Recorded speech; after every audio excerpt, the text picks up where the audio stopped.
Thank you, Gili, and welcome all. It's another conversation about how architecture could be regenerative and what does it really mean. As you all know, we're just capturing everything, and the main idea is that you all get lots of insights and lots of practices from people doing this that makes you able to just shape your own viewpoint and worldview on what architecture should be, could be. Today we have big pleasure to have like the guy who just also shaped my thinking in a very profound way and also coined the term of regeneration as a practice. So Bill Reed is, I would say one of the, hi Bill, thank you so much. I will just say a few words about you and you maybe just add on, because it's just a long list, like always, when you just tap into these pioneers of thinking. So you are also an architect. You have like, I think you started as an architect with Cornell University, right? And then I just read something which I found on the internet, that you're also like, of course, internationally recognized planning consultant, design process facilitator, lecturer, teacher, and author in sustainability and regeneration. You're the principal of Regenesis, a regenerative design living systems integrator and educator organization. And your work is about like creating frameworks and managing integrative whole and living systems design processes. And this is exactly what we are talking today. And besides that, you also just like, and this is also very interesting for our discussion here, because you also are one of the founding board members of the US Green Building Council, and the co-founder of the lead green building rating system, which is highly interesting in the ESG rating system at the moment. So we also have these kind of really like practical viewpoints on what does it mean to be an architect right now. So welcome, Bill. Thanks and great honor to have you here. We will start the discussion with a lecture of yours. You have like 15 to 20 minutes to share some slides of your work and also your thinking. And then we will have a discussion, like an interview, the two of us, Gili, me, and you, to just dive a little bit deeper on some topics. And then the students, this is like right of the transition time, like the last times also, you're always invited. And then after this kind of interview, but you also just try to engage you in this kind of interview also. But after that interview, the floor is yours and you can just raise questions. So we have like a half an hour of Q&A for your questions to dive deep into. So, okay. Go ahead, Bill. Hi, everybody, and thank you. Thanks, Florian. Thanks, Gili.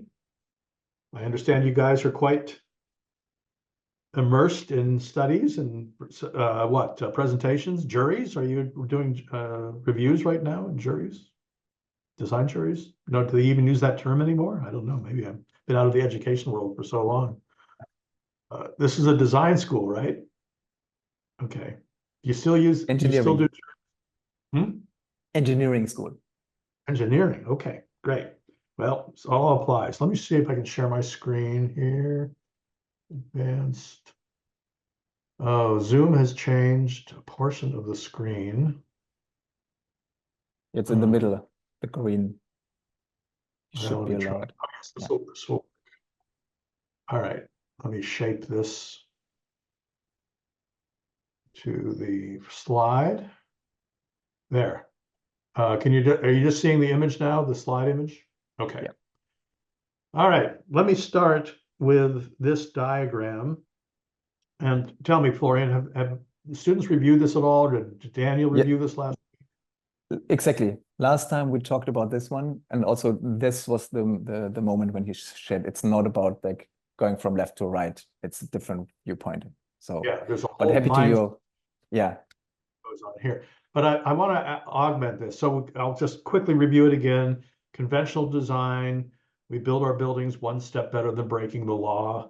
We know we can do better. We come across with green, a LEED, BREEAM, other rating systems around the world, Living Building Challenge.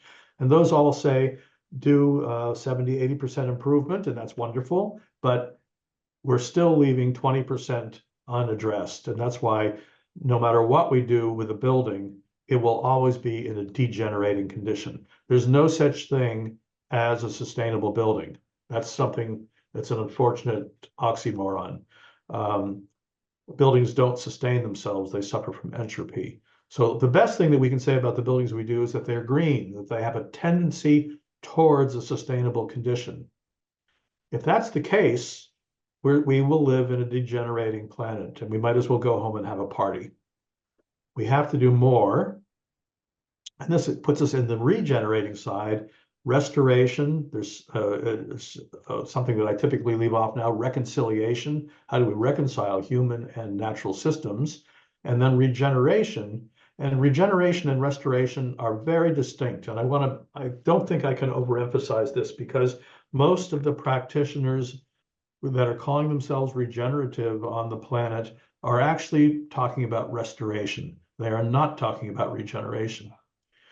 So restoration means that we are restoring an ecological subsystem, like a wetland, a beach dune system, a forest, riparian corridor, that we're restoring that living system so that it has the self-organizing capability to evolve. That's a geeky definition of restoration, but it's actually what's going on, because you can't restore something to its original condition. What you're giving it and what you're restoring is the capability to have a complex system of life self-organizing, multiple relationships. Now, regeneration is different. Regeneration asks us to engage in this system in an ongoing way, which requires us, let's just take a cycle of every year. Every year, we need to regenerate our relationship with life, because life is continually evolving. Take a marriage, it's the same thing. You have a wild argument with your spouse, and maybe it's a really degenerative argument, and you may not be able to restore that relationship again. You probably damaged it in some way.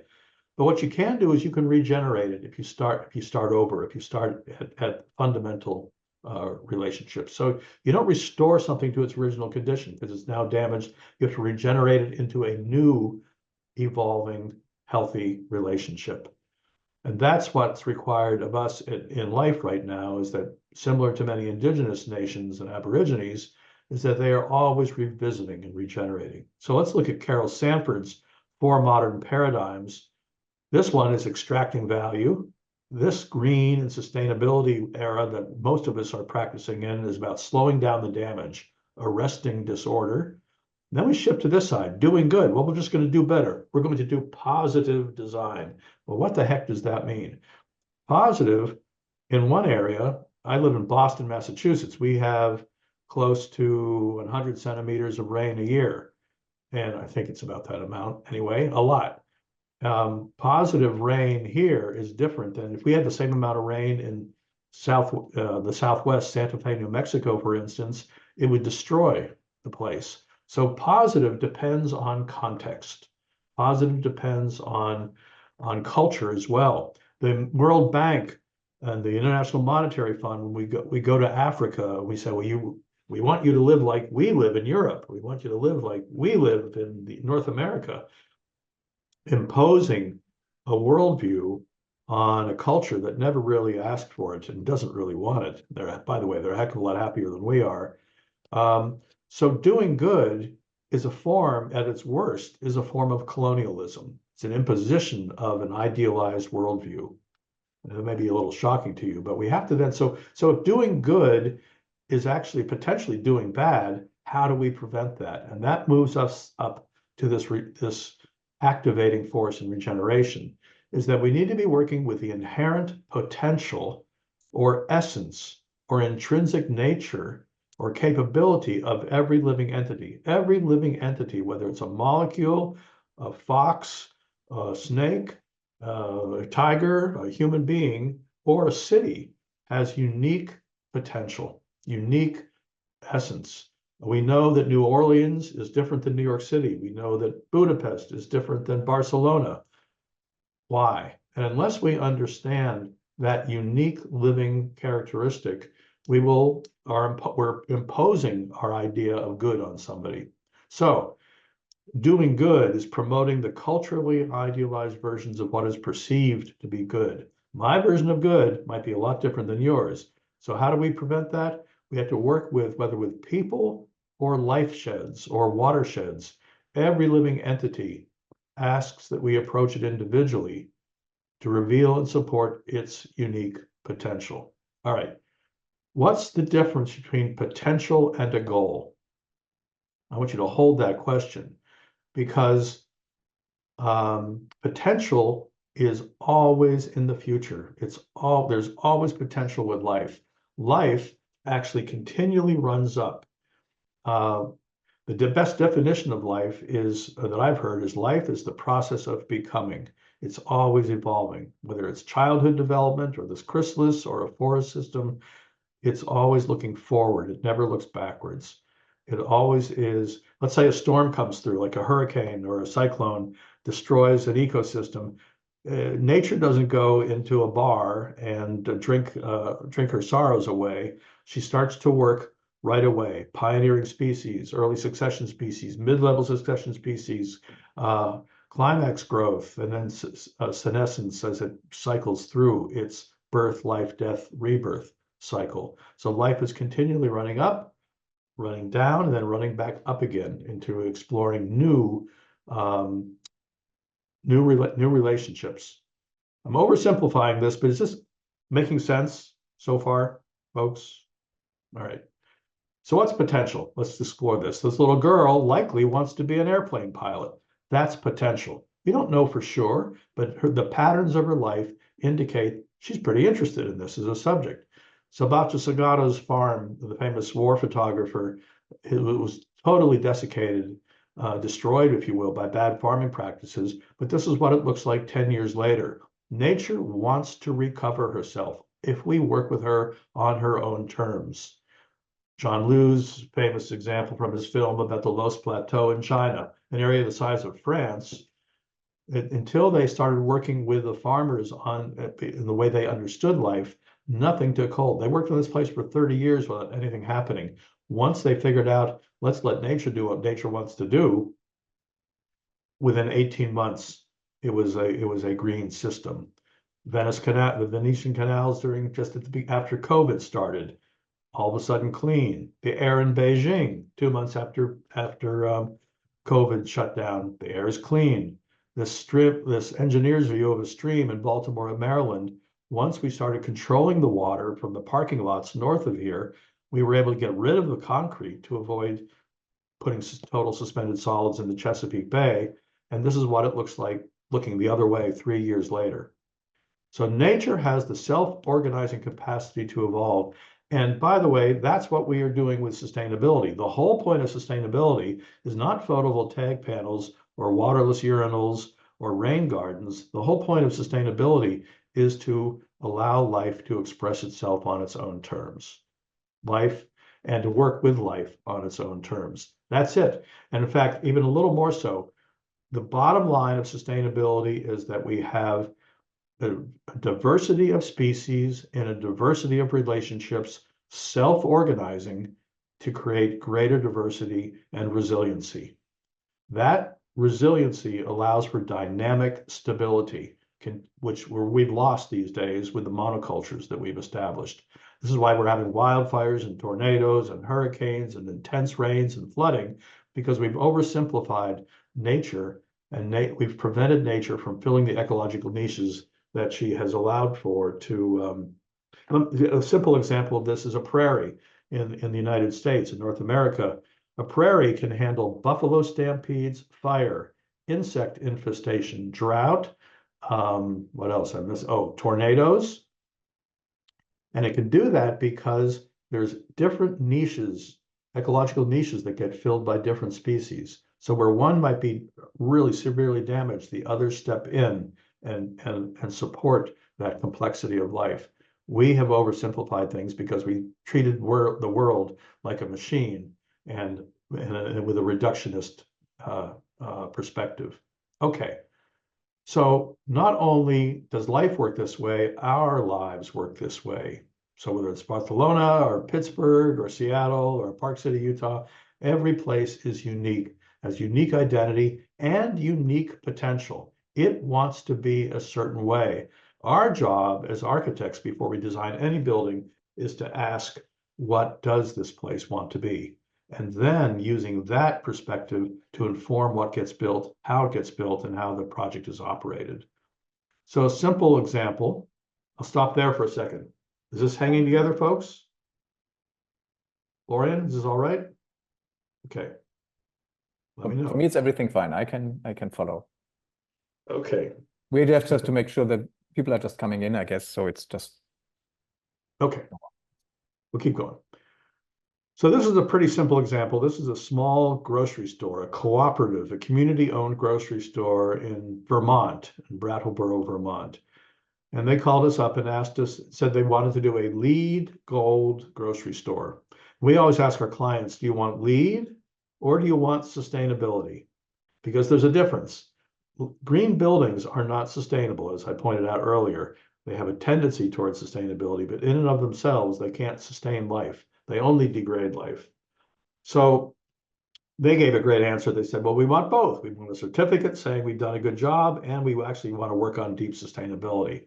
So we first looked at the nature of this place, Brattleboro.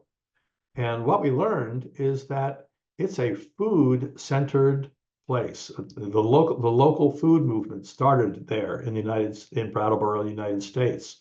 They actually, every year they have a parade, a big one, called the March of the Heifers. There's not many communities in the world that have a March of Cows, but it gives an indication that they're quite integrated into their working landscape and farming. So that caused us to ask a question: where do you get your food? And the first, so we did about 5 minutes of research. And the average bite of food in the United States travels 3,600 miles. It used to travel 15 to 20 miles before the Industrial Revolution.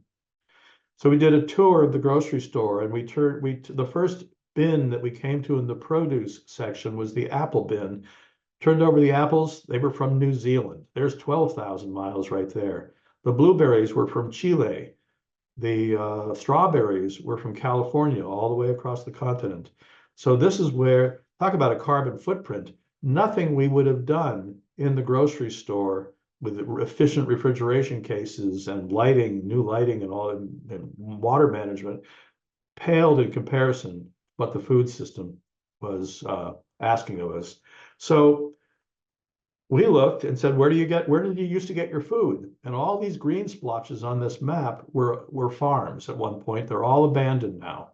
Out of 50 farms that were here 50 years ago, there's now only 2. The soil is damaged. The watershed is polluted.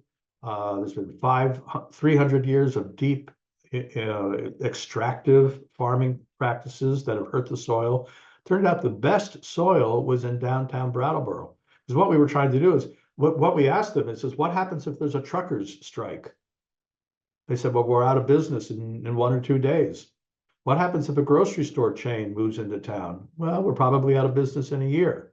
So what's the one thing that a truckers' strike and a grocery store chain can't compete with? And that's local food. So that's why we started looking at this map. And based on the fact that they were a foodie-oriented culture, it made perfect sense. So what we did is we said, well, where do we grow food? Well, we can't grow food here anymore. There's no more farmers. There's farmers that want to be farmers, but the soil won't support it. The best soil was in downtown Brattleboro. And we said, well, why don't we start growing backyard gardens? And we said, well, we built over Brattleboro. No, you've only built over 35% of the land. Where did most towns feed themselves during World War II? I know you're all too young for that, but there were victory gardens in the United States. That's what they were called. And they actually fed the United States. You can feed a tremendous amount of people from backyard gardens.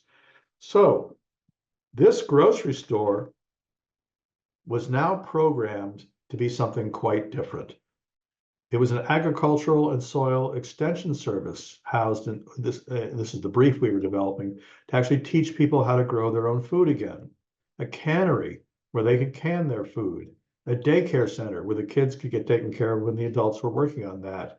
A credit union to begin to loan money to develop money to loan to new farmers to establish themselves out here, a Forest Service extension service to start working on the restoration of the soil in this area. What else? An abattoir for hunters to dress their meat. I'm probably missing something. Oh, by the way, a grocery store too. So it was all of those things. The executive committee was so excited about this that they rushed us to present to the board after our third day there. And they call it the double train wreck meeting. It was a disastrous meeting because the board had not been prepared for this shift in purpose. And one of the board members said, "What is this bullshit? All we wanted was a grocery store." And we were fired that night. So we wrote a long report, this basically what I described to you in about 60 pages. And the we dropped it off, and I'm a Vermonter, being Vermonters, we're cheapskates. They read that report for a year, and we got a call almost a year to the date after we were let go from the board president saying, "Bill, we want to apologize to you. This is the best thing that's ever happened to us. We've adopted a 100-year ends policy, incorporating all of these ideas, because it doesn't all happen at once, it has to unfold. And we realized the building wasn't that important." Now, they did build a new building, and they did build a LEED gold building. We weren't part of that, but it didn't really matter. What happened is that they were working on a regenerative process and then regenerating their thinking year after year. And that's still going on. What's even more interesting is that, so here's Brattleboro and this area around Brattleboro, Vermont. But just like a pebble that gets dropped in a pond, the ripples went out. And in New England, this is Vermont and New Hampshire and New York State and Massachusetts, other cooperatives heard about this, and they called up Brattleboro and said, "Can you teach us how to do what you did in Brattleboro?" And this is why regeneration is so powerful, because a field gets built that is meaningful to people in various sectors, the sectors that are aligned with this particular work, and it expands. So the work expands rapidly when you're actually working systemically. All right. So that's an example of regeneration writ small. And why that works, let me share this with you, is that most projects work on the project. And then whether it's a developer or a building owner or an architect or an engineer, then we then talk to other stakeholders in a transactional relationship. Most towns don't like new development. They're always questioning it. And so we negotiate with these various stakeholders. This person's interested in climate change. This person's interested in atmospheric carbon. This one's interested in gender equity. This one's interested in mobility solutions. And this one's interested in watershed health, whatever. There's hundreds of people interested in various activities, and they all have a perspective that basically the developer negotiates with these different interest groups to satisfy them in some way. Typically, it's a compromise, and compromise basically lowers both sides lose. What happens in regenerative work is that we're working with the potential of the largest system that we can manage. Like in this case, it's the food shed around Brattleboro. And all of these stakeholders now are interested in supporting this, if you will, North Star vision of a healthy watershed and food shed. And then by integrating these different people together, all working in service of this potential, we are able to solve many, many more issues in an integrated manner. Because typically people are working in silos.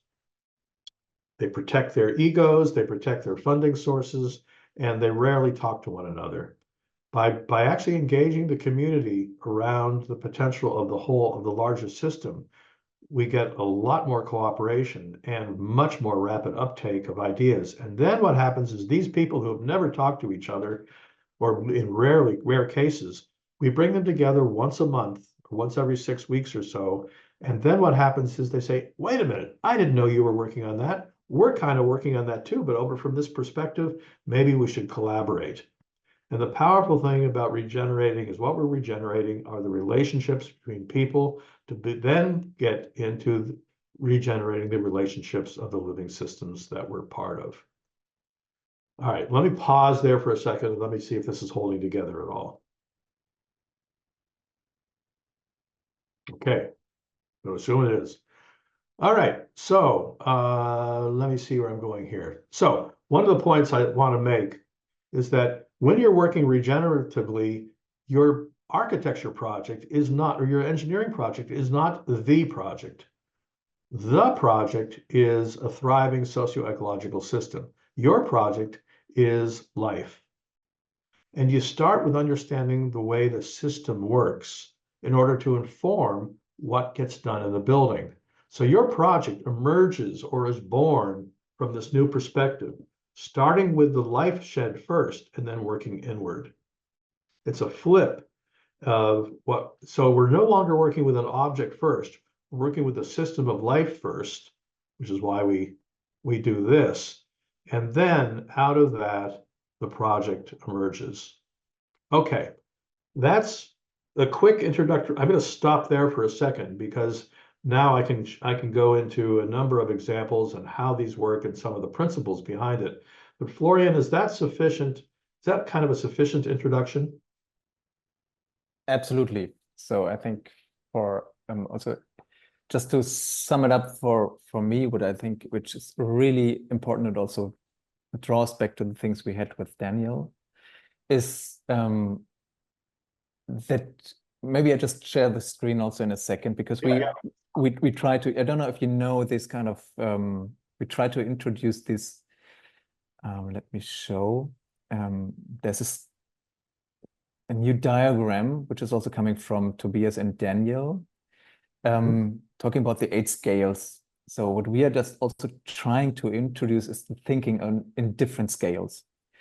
I just show it because I think most of the people know it, and it's also very sufficient because we are working, at least one studio is working on how communities in the Western Negev that are affected by the war, to see these kind of communities in a bigger scale in a bioregion, which is not the case at the moment. So I don't know if you heard about this one. This is coming also from Daniel and Tobias. These 8 scales, they call it the circular cross-scalar governance spiral. And it has like 8 scales saying that as an architect, we usually, you can see the scales here. It starts at the very beginning with the green chemistry. Also, this is very related to LEED and stuff, right? So what kind of things we're using, what kind of raw materials are built in. But to really have an impact, which then turns out to be positive, it needs to have like a bigger system, or all the kind of scales have to be viewed upon. So what we are trying to impose is these kind of the thinking of that we are just thinking about buildings and maybe materials. We also have to go a little bit bigger and say, what is the context of the building? What is the landscape? So where does these kind of things are coming from? How is it built in the context? And the most sufficient thing, and that's also what you're bringing, is the bioregion, because this is the region when we're just thinking as a bioregion, which is able to sustain itself. So, because then it's big enough to bring all these resources we need, for example. And then, of course, there are bigger scales, which are transnationalities, where you then can also play out some of the principles to another place. So this place specificity on the one hand side, and to also think bigger is one topic we came across. And we try to bring these kind of thinking in, that it's not only on the product, as you said, like it's a house. No, it's more, you have to talk about the community. And that's brilliant how you just pointed it out. Yeah, that's great. I think this is missing one thing. And that I'm a little concerned about our focus on bioregions. What we need to focus on is place. And so Eleanor Ostrom proved that we'll take care of our places. Our bioregions are a little big, but let me share with you. Let me share some screen, share. Let me move. So life works with nested holes. We need to talk about what a hole is too. Mhm. In fact, let's do that first. Yeah. So a hole. So we work with hole. So what's a hole? You hear this word all the time, but what is a hole? The best definition I've heard, this comes from Carol Sanford, a hole is singular, alive, and evolving. It's not understandable from its parts. So let's first now look at the way we typically look at things. What we have a tendency to do in our culture is glue pieces together and call it a whole. And that would be like me taking Florian and saying, I'm going to get to know Florian by looking at his liver, kidneys, and skeletal structure and DNA sequencing. I still don't get Florian when I get those pieces together. What I get is a mess. So how do I get to know Florian? The way I get to know Florian is not by dissecting him, but is by looking at Florian as a whole living entity. And the way I get to know Florian is how he, as a living entity, interacts with me, with his partner, with his kids, with his parents, with his colleagues, with his dog or cat or whatever. All those relationships between wholes are invisible but energetic, but observable. And they tell us more about Florian than any of the parts. Making that make sense? Totally, Okay. because this zoom out is part of it. Yeah, that's right. Now, we do the same thing with cities, right? We take mobility and carbon counting and habitat connectivity and gender equity and fair wages and environmental justice. You name it, there's hundreds. What we have a tendency to do is we make a list, but we put them in a circle and make a pie chart out of them. All that is a list in a circle, fragments in a circle. It's not a whole. Just because it's in a circle doesn't mean it's a whole. A whole has to be evolving, alive. So so then we go to, once we have a whole, this is why, by the way, there's no such thing as sustainable paint or sustainable photovoltaic panels or a sustainable building, because they aren't evolving. But so the next logical question is, which whole do we work with? Well, you work with all of them, but you work with at least three, because three give you direction. So you have your site, neighborhood, the life shed or watershed. And they need to be, now what's interesting, they need to have value adding interrelationships.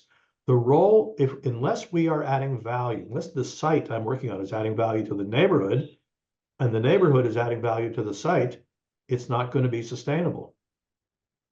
And I'm talking about value in multiple domains: human development, infrastructure, environment, culture, economy. Those domains need to have an exchange of value. Same with the neighborhood to the watershed, watershed to the neighborhood. That's the work of systems thinking, is value adding processes. So let's take our body, to take Florian's body again. The next hole in Florian, smaller hole, is the bacteria in your gut.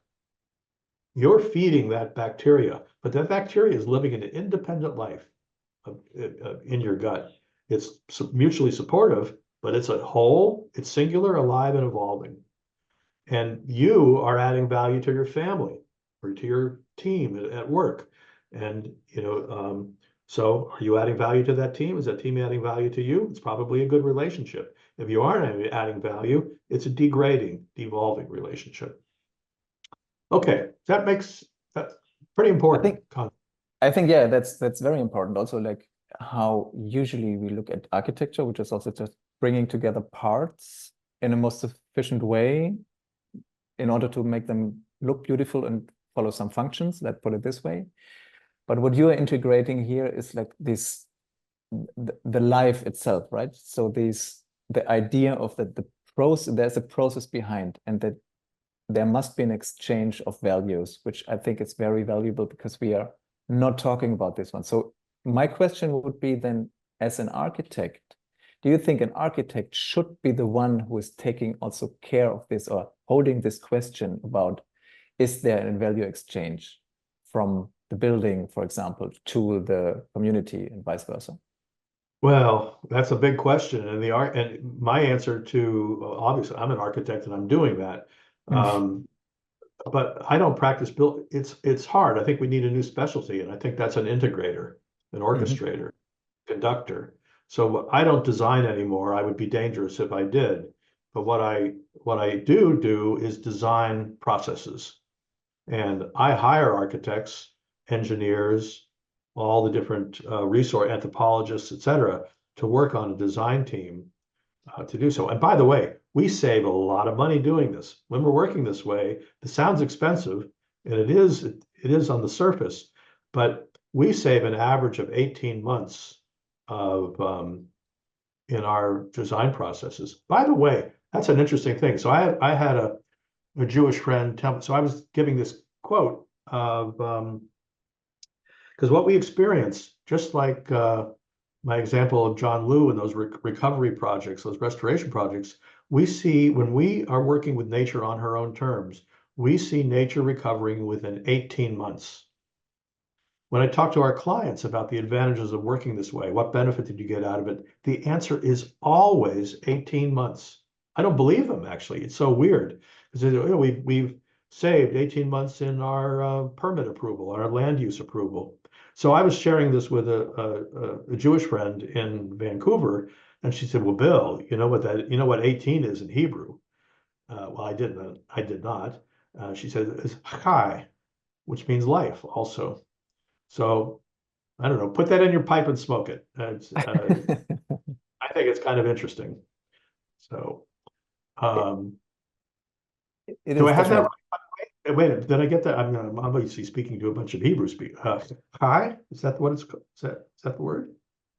For 18? So we No? guess we need some help here. Need some It's Hebrew not. help here. Nobody? I think everybody's speaking Hebrew, probably not answering us. So, Gili, are you there? Could you just answer the question? Yes, I am here. What was the question? The word for 18 in Hebrew. Translation? The what? Sorry? Word for 18 in Hebrew. 18? Yeah, I was told it's chai, C-H-A-I. Chai. Okay. It's not the number, but in Hebrew there's something called gematria, like a geometry, I guess, which is every letter is assigned a number. Uh-huh. And then every name, so like the first letters are 1 to 9, and then the next letters are 10 to 100, and then the last letters are 200 to 600. Well, for whatever it's worth, I was told that chai also meant life, translated to life. Is that true? Which one? Which Sorry, this is 18. down around 18. Chai. 18 It was is chai, and chai means alive, yeah. okay. So chai is 2 letters. The first one, chet, is 8, and you, the second letter, is 10. So together that's 18. Well, so the point is there's something magical about this number, and I'm Yeah. hearing it all the time. So um, thank you for the Hebrew language for supporting that. All right. So all right. So we're working with nested holes. We're working with adding value to life. And is this the role of the architect? If not the architect, who is going to do this? So start with any, I mean, obviously it's all our responsibility to own this, but the architect is pretty much the director of most projects. We work with developers. Most developers actually don't understand how to manage the projects that they're developing. They're visionaries and they know how to raise money, but they don't know how to run projects in general. So that usually befalls in my practice, I was always managing development projects, which I had no experience in doing, but you learn because you fill a vacuum. So there's an opportunity for architects here to really take control and not wait for a client to ask for this. So my perspective is that architects should never ask permission to do the right thing. We need to be sneaking this stuff in, if nothing else. So part of the things that is important about systems is that systems have purpose. Now, if you did not know what a bicycle was, you would not know what those parts were. So the same with the landscape. If we did not know how the landscape operates, we would not know how to understand and work with the aspects of life in this region, in this area. Let me give you a quick story here. Is that this developer wanted to put 1,000 3.5 acre homes on this basically alluvial fan. You can see that this is the Teton River. This is in Idaho. This is Mahogany Creek. And can you see the faint lines here? I think you should be able to see those. Those are old stream beds. Here's the soils map to prove the point. This was a delta, basically like a river delta, and it pushed the Teton River out into the landscape. Now, when we were there, we were hired because this developer was proposing 1,000 homes. The community went wild and said, you're not building those homes. So he hired another architect who knew of our work. Then we were brought in. And one of the premises in all of our work, I'm going to go back to this diagram. Hold on for a second. Find it. There we are. One of the premises is that life harmonizes. It doesn't compromise. And what we do is we compromise. So all life can be seen as, this is something called the law of three. All life can be seen as an activating force and a restraining force. You want to build a building? What gets in the way? There's NIMBYism, there's gravity, there's budgets, there's laws and building codes. The building program, the client doesn't understand what you're doing. And what we do is we have a tendency, and we think this is the height of political sophistication, we compromise. Republicans, Democrats, labor, conservative, heart, mind, quantity, quality, science, religion, and we compromise. And what compromise means, or to concede, is that each side gives up a little. And when we compromise, then we compromise again, then we compromise again, we drive ourselves into the ground. And that's basically what we've done on this planet with this kind of mechanical worldview of this activating force, and the restraining worldview is nature. And we've compromised between the two instead of trying to harmonize. We have found that if we actually give enough time to work with a client, we can find a harmonizing relationship. We've never seen it fail, actually, which is kind of a scary claim, but it's true. And so with this project, the client wanted to build 1,000 homes, but we said, well, we need to understand what the restraint of nature is offering, what it's telling us it needs. And so we asked. So we said, is the Teton River? We walked literally in this area for 2 weeks. The Teton River is a polluted river. It used to be one of the great salmon rivers of the world. No more salmon. This prairie, and it's over nitrified because of this bad farming practices, killing life in this river.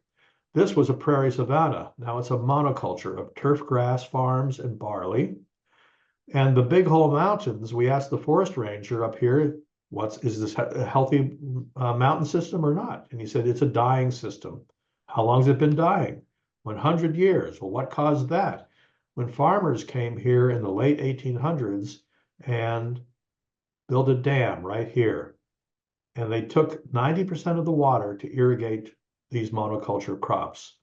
In fact, you can see the remnants of Mahogany Creek right here, barely having enough water to reach the Teton River. So this land has a purpose or a role to play. And the purpose so basically what happens is that the salmon would swim up these streams, lay their eggs in the mountains, they would die, and the animals in the woods would take the salmon and nutrify the forest floor. There's a nutrient cycle going here. So just like with the water cycle always draining and the nature's solvent is water, we would all be standing on rock right now if it wasn't for the nutrient cycle. The nutrient cycle takes nutrients upstream. So otter, beaver, megafauna like deer and elk, insects, birds, fish, all taking nutrients upstream. And without that connectivity now, these streams are all broken. This connection from the Teton River to the mountains is gone.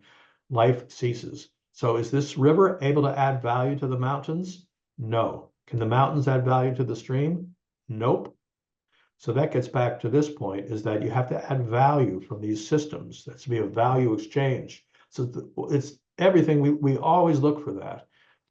And so what we came up with is an essence or a purpose or a potential for this place.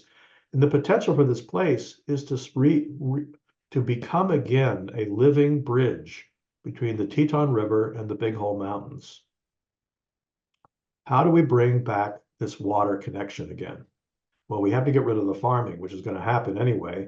And so what we basically described, the purpose of this land is to be a living bridge between the Teton River and the Big Hole Mountains.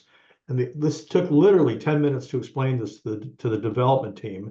And they went, of course, that's what's going on. They'd never thought of it that way.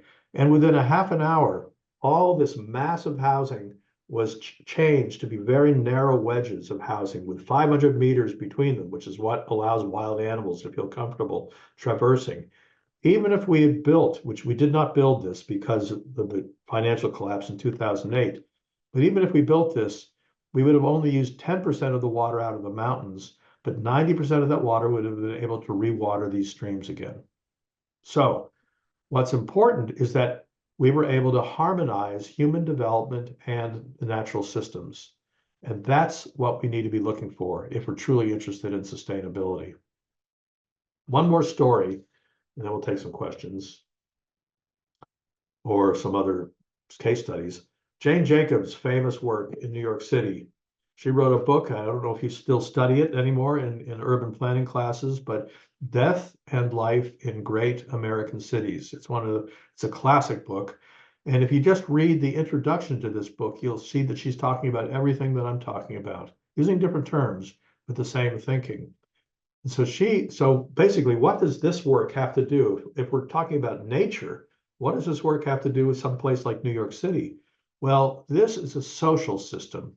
It's a socio-ecological system, and it has a unique pattern of life that we need to understand. And what she described in her famous, it's a classic example, is that what makes life comfortable and working in these very dense urban environments is eyes on the street.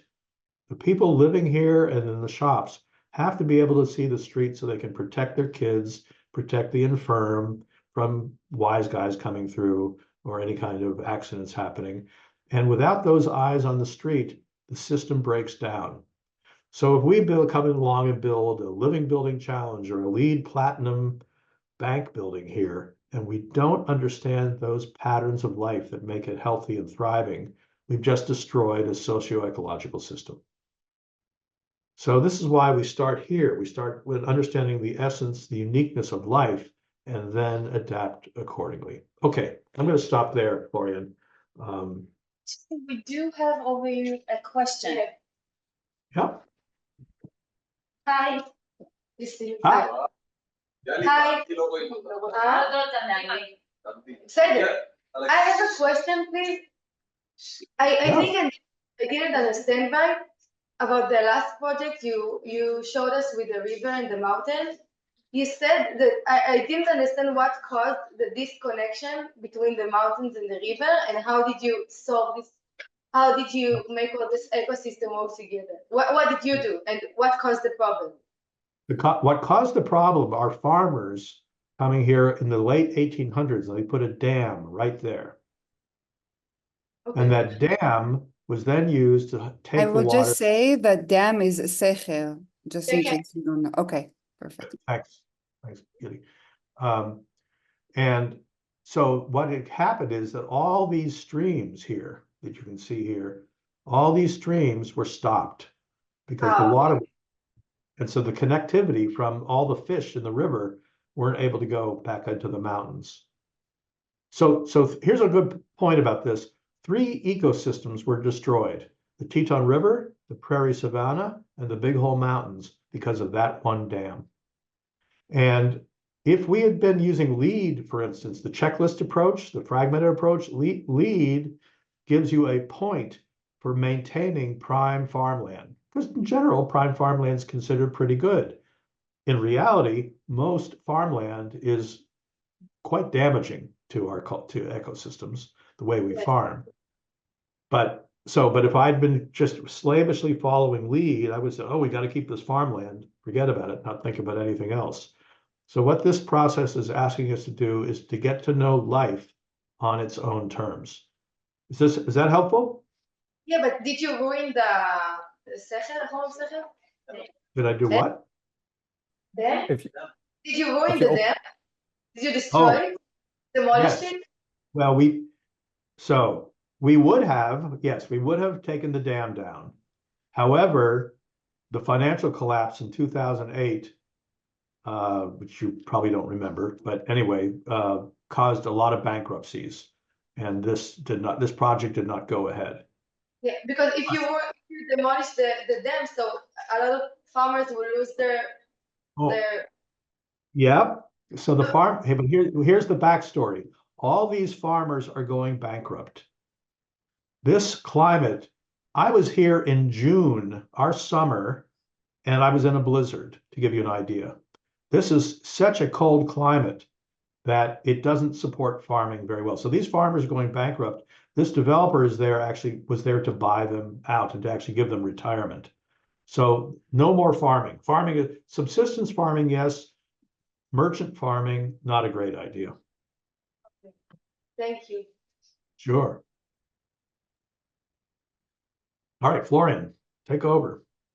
Yeah, so it's now the open floor for you. So students, you just come up with questions you ever have. I also have one, so at least one. Maybe I start and then you just jump in with your ones. And my question would be, you just opened up the discussion. I think there's lots to learn also about the role of an architect, and also seeing that you're just zooming out to get a better understanding. And also I think it's very referring to the Daniel talk, like about what is it to sustain. It's about the health of the place, you said, right? So it's learning about the place and also going a little bit higher, and also getting this idea of, you said, like the potential, which is very close to a vision or a North Star, something which is coming out of the place, but it's bigger than the like, for example, a building site or a building itself. And you just opened up, or you just had this graph about compromising and harmonizing. Yeah. So maybe you can elaborate a little bit more, because I think this is daily practice as an architect. You have an idea, you have constraints, and then you're just dealing with how many compromises you can do. But what would be the other case in this kind of role as an architect? How could you harmonize out of this? Let me share the best thing to do is tell some stories, I think. Is that okay? Can I share another case study? Yeah, we have time. Let me go here, because there's a lot of that example in this one. So this is an eco resort. It was probably the first real eco resort in the world that we worked on, and it's called Playa Viva in the west coast of Mexico. It's an old palm plantation that everybody went bankrupt because the president of Mexico in the 1920s had everybody plant palm oil plants, and there became a monoculture and then saturated the marketplace. So this land was cheap, and we were hired to help them with the planning. So we spend a fair amount of time trying to understand the nature of place. One of the first things that actually attracted us was, you see this strange topography? We went there the first day. Within 1 hour, we discovered an Aztec pyramid that people didn't know about. It was covered with trees, so all the trees are taken down now. The client wanted to put all the casitas, all the little hotel bungalows, the guest rooms, if you will, on this hill because it had a view and had the breeze. You're not going to build on an Aztec pyramid. So that caused him to move down to the barrier island. I can't find the lagoon here. Never mind. Anyway, the barrier island, and build there.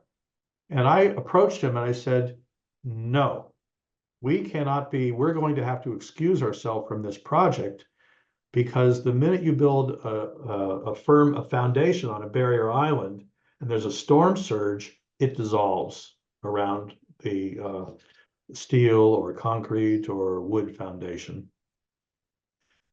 So I said, we're going to have to excuse ourselves from the project because we can't participate in this. And he said, Bill, you said you could harmonize anything. I expect this to be harmonized. He was right. I did say that. And so I gulped and said, well, okay, let's set up a meeting. And we had a work session. And what we came up with is that there are, let me see if I can find this. I'm trying to find. So what we found out is that these palm trees are grasses, and they're very easily transplantable. And we said, why don't we actually use the palm trees as a foundation and develop tree houses? So this is what we were studying. We were doing tests on planting the palms and the structural capacity of the local wood. And so this idea, it was the reconciler, is that by actually planting palm trees, we're actually securing the island, the barrier dune, with the root system. And the storm surge goes underneath the tree houses. And what was even really cool, what was even cooler is that these casitas swayed slightly in the wind, which was an added benefit. You could even actually charge more money. So there's what you have now, these casitas. So that's an example of harmonization where the land won, the client won, and the guests won. Not only that, this is a big turtle laying area, and these guys were the poachers. So what we did is we said, well, instead of taking away their livelihood, why don't we pay them to be the game wardens for the turtles? So they're making more money now, and the turtles are protected. So there's another example of harmonization. These guys are better off, and the turtles are better off, and the ecosystem's better off.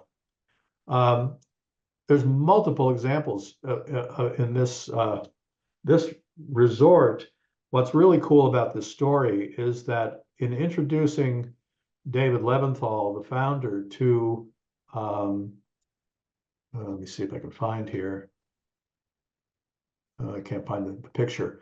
Some of the elders of the village, David fell in love with the village, and he said, the concept is not us hiring a bunch of local people to work in the eco resort, is what typically happens. He says, no, we are the village.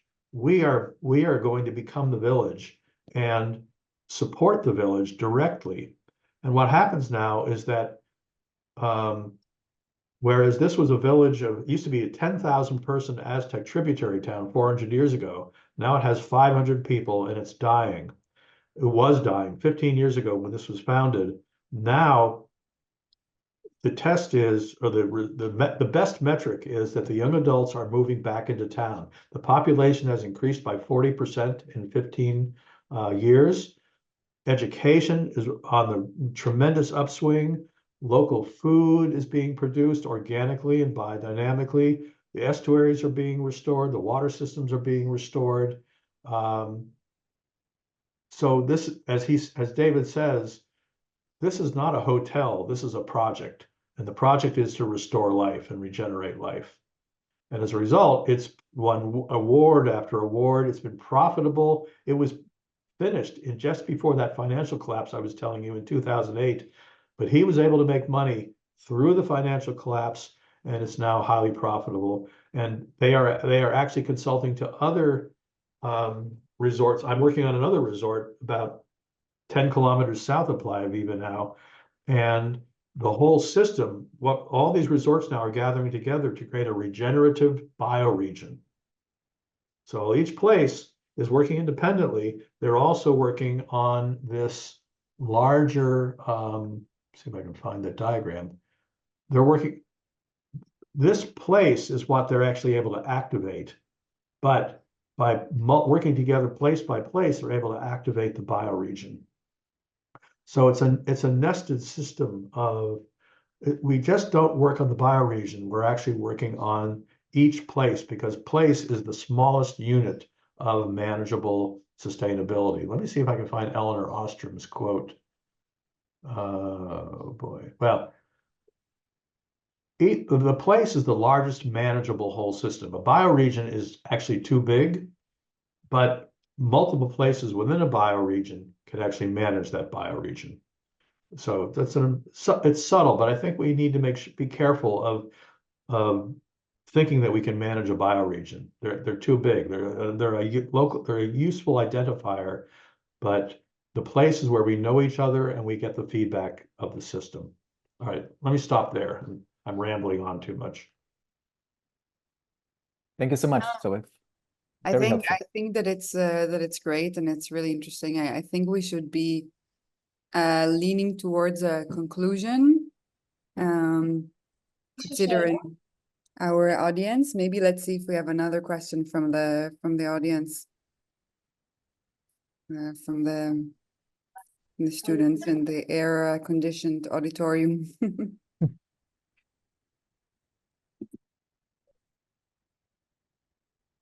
Maybe I'll share. Well, what time do we have to get?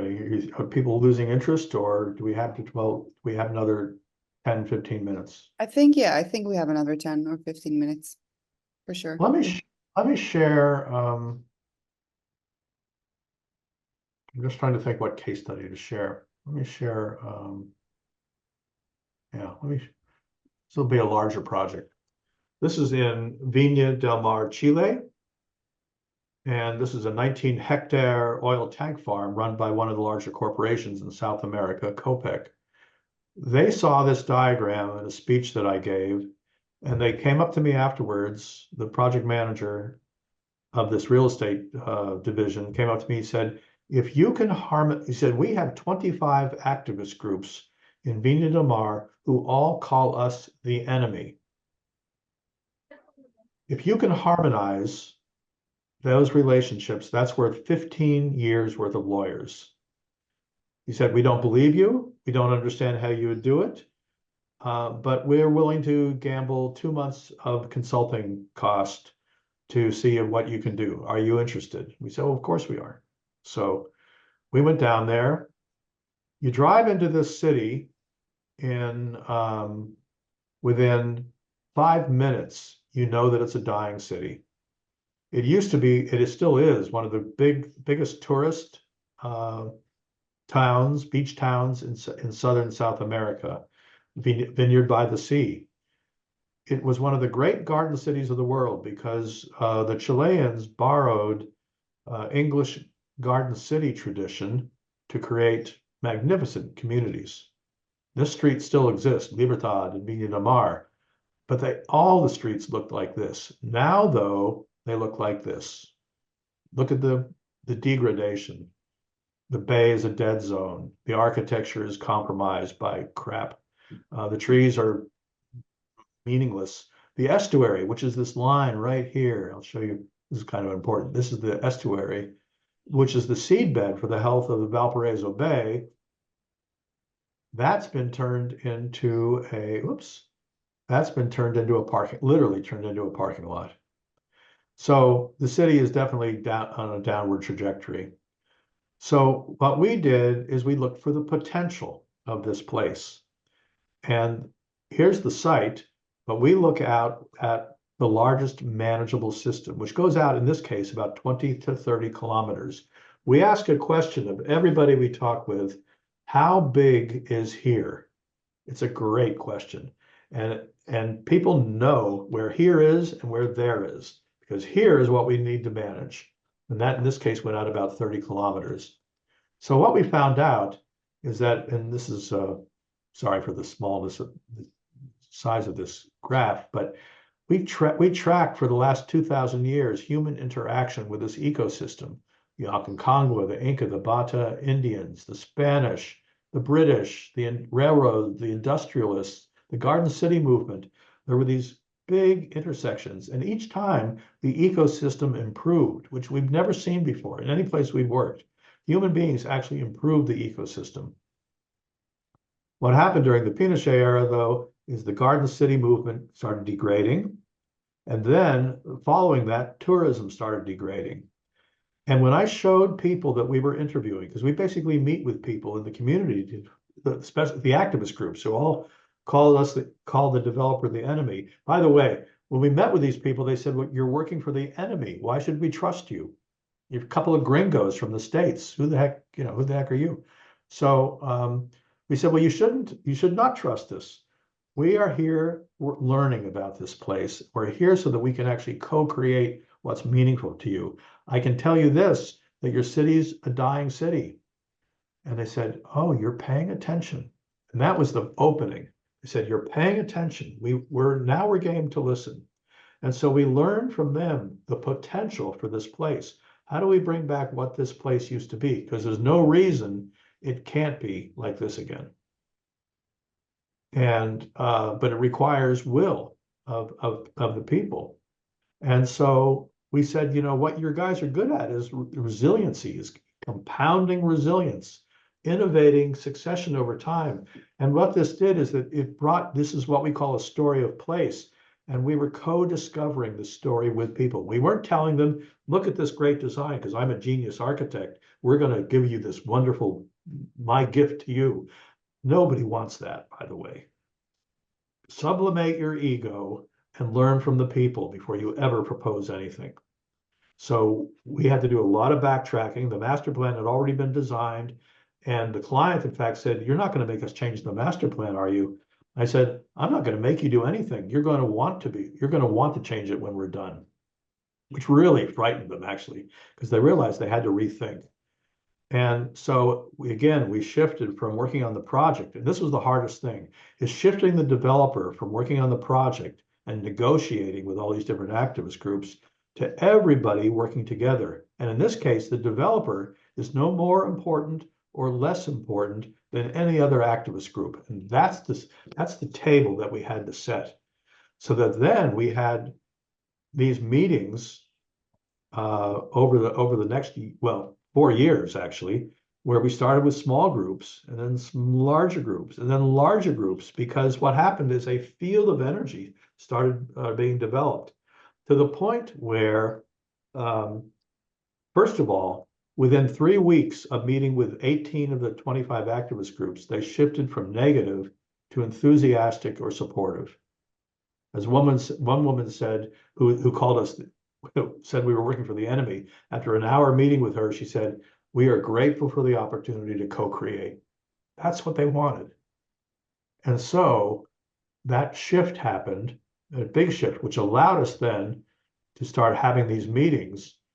And then this happened, that in those meetings, this is when people said, you know, the person working on habitat connectivity, working with brownfield remediation, working with the local chamber of commerce, they started co-creating. So the local chamber of commerce executive director said to our client, we don't want to talk to these gringos. We know how it works. We don't need to waste our time. The mayor of the city commanded her staff not to speak to us. We were really creating a stir. We were stirring up trouble. She said, none of my staff are to speak to you. So we ended up speaking with the people that wanted to listen, these people, and then they set up a field. We started actually getting things done. We started having coherent meetings where we actually were moving the ball up the court in a very systematic way. And 10 months later, the Chamber of Commerce executive director called our client up and said, Ricardo, I don't know what you guys are doing, but count us in.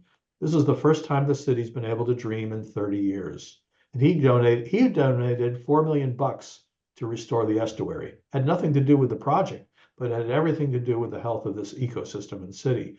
The mayor, who did not want to talk with us, called up 6 months later, and she said, I see what you guys are doing. This is great stuff. We're here to support you. So field building, while it may be slow, seems slow, building that relationship and common purpose, this common purpose, is so powerful and works so effectively. And that's what I want to leave you with. That's the outcome of regenerative development. Your building will emerge from this understanding, but the real work is building these ongoing collaborative fields to continually regenerate our relationship with life as it evolves. Okay, I'll stop there.